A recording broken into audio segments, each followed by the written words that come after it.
फिर से मेरे चैनल धाकड़ हिंदुस्तानी में।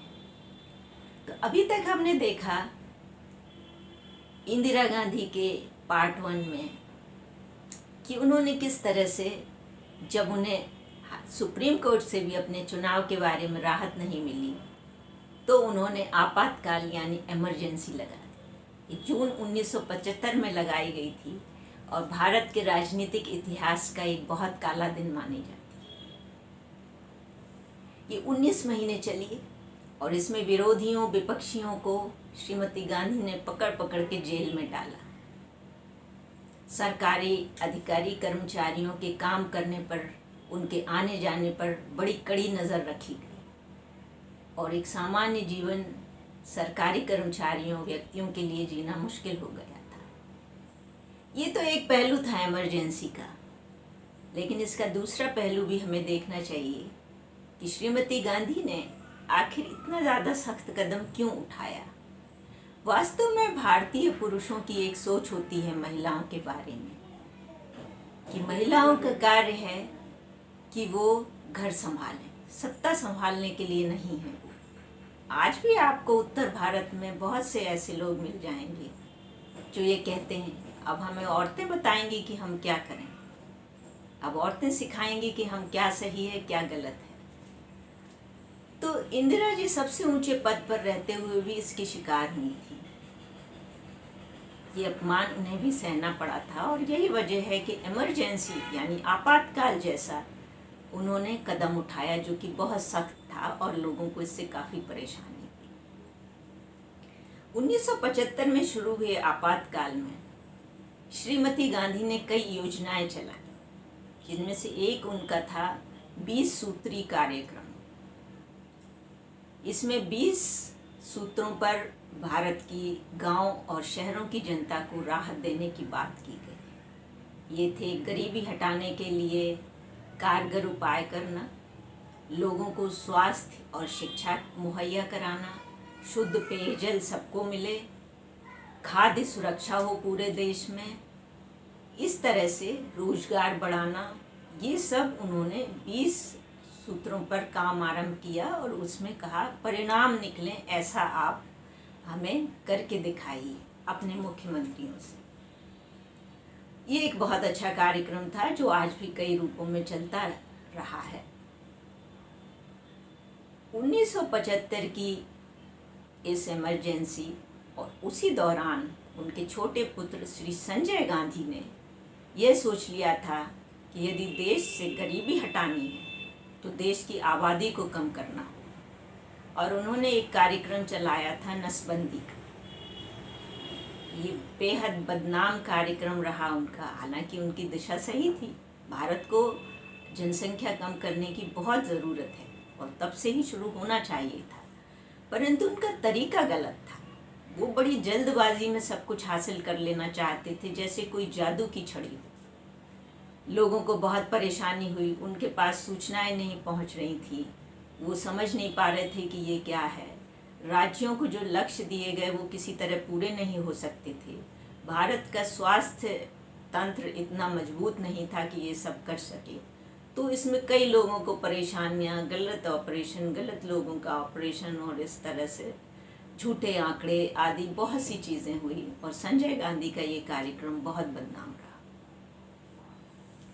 इस सब के चलते जब 1977 में इमरजेंसी हटी और चुनाव हुए, तो जैसा कि लगता था इंदिरा जी बहुत बुरी तरह से हारी, इंदिरा जी की पार्टी हारी और तब जनता दल की सरकार बनी।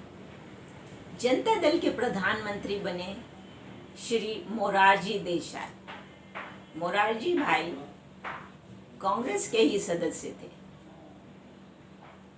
उन्होंने अपने पार्टी के सदस्य राम मनोहर लोहिया आदि के कहने से अन्य पिछड़े वर्ग के लिए आरक्षण करने के लिए मंडल कमीशन का गठन किया, परंतु जनता दल की ये सरकार अपने ही अंतर विरोधों से गिर गई। हमें मोरारजी भाई को इस्तीफा देना पड़ा। वो इस बात से इतना दुखी हुए कि उन्होंने न केवल प्रधानमंत्री पद छोड़ा, उन्होंने राजनीति भी छोड़ी। तब चौधरी चरण सिंह भारत के प्रधानमंत्री बने। लेकिन इस सरकार में बड़े बड़े नेता थे और सभी की महत्वाकांक्षाएं बड़ी बड़ी थीं, इसलिए वो भी अधिक दिनों तक प्रधानमंत्री नहीं रह सके और 1980 में मध्यावधि चुनाव की घोषणा हो गई।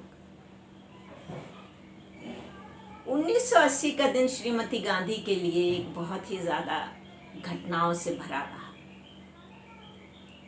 एक और तो वो बहुत ही बम्पर मेजॉरिटी के साथ वापस आए, परंतु दूसरी ओर उन्हें जीवन का एक बहुत बड़ा दुख मिला।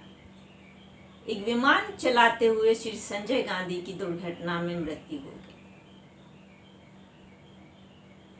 और ये झटका ऐसा था जो श्रीमती गांधी को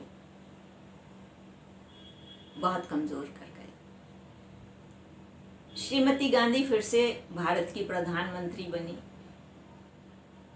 और उनके सामने 1984 में फिर से सियाचिन पर पाकिस्तान ने हमला किया, जिसे श्रीमती गांधी ने बहुत बहादुरी और बहुत समझदारी से कमज़ोर कर दिया और पाकिस्तानी सेना को धूल चटा दी।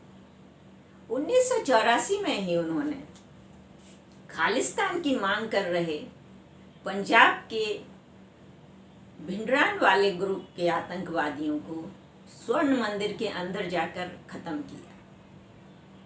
हालांकि ऐसा उन्होंने पंजाब की जनता को शांति के साथ रहने के लिए किया, परंतु ये बात सिखों को पसंद नहीं आई कि हमारे मंदिर में उन्होंने सेना भेजी है, हमारे स्वर्ण मंदिर में।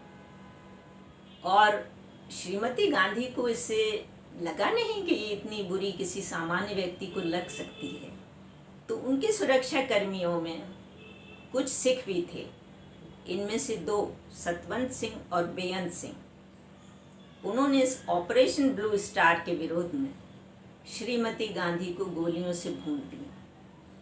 दोनों सुरक्षा कर्मियों ने घर से निकलते हुए श्रीमती गांधी को कम से कम 30 गोलियां मारी और 31 अक्टूबर 1984 को उनकी मृत्यु हो गई।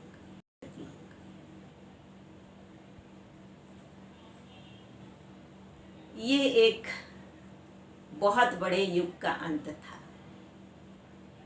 श्रीमती गांधी ने देश के लिए बहुत कुछ किया, बहुत कुछ करना चाहती थी, बहुत से युद्धों में देश को शानदार विजय दिलवाई, देश की सीमाओं की रक्षा बहुत अच्छी तरह की। देश संजय गांधी का एक और सपना था। अब वो भारत के मध्य वर्ग के लिए एक कार बनाना चाहते थे, देश में बनी हुई कार देश के लोगों के लिए। तो उन्होंने इसके लिए रॉल्स रॉयस कंपनी में बाकायदा ट्रेनिंग भी ली और भारत में आकर कई मॉडल इस तरह के बनवाए और बनाए, खुद भी उसमें रुचि लेकर। इस गाड़ी का नाम उन्होंने रखा मारुति।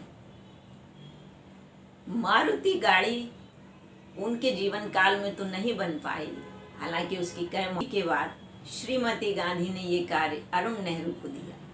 अरुण नेहरू ने कहा इस कार में है तो संभावनाएं, परंतु हमें किसी बहुत बड़े कार निर्माता को इसके साथ जोड़ना पड़ेगा। तब उन्होंने सुजुकी कंपनी जो जापान की है उसको भारतीय मारुति के साथ जोड़ा और उसके बाद जो मारुति ने रफ्तार भरी है वो शायद कभी रुकने वाली नहीं। देश विदेश की बहुत सी कंपनियां आई, लेकिन भारतीयों की पसंद आज भी मारुति है और सब कंपटीशन होते हुए भी एक बहुत अच्छी परफॉर्मेंस देने वाली, बहुत अच्छा माइलेज देने वाली, बहुत अच्छी डिज़ाइन भारत की सड़कों के लिए, भारतीय परिवारों के लिए एक बहुत अच्छी गाड़ी है मारुति।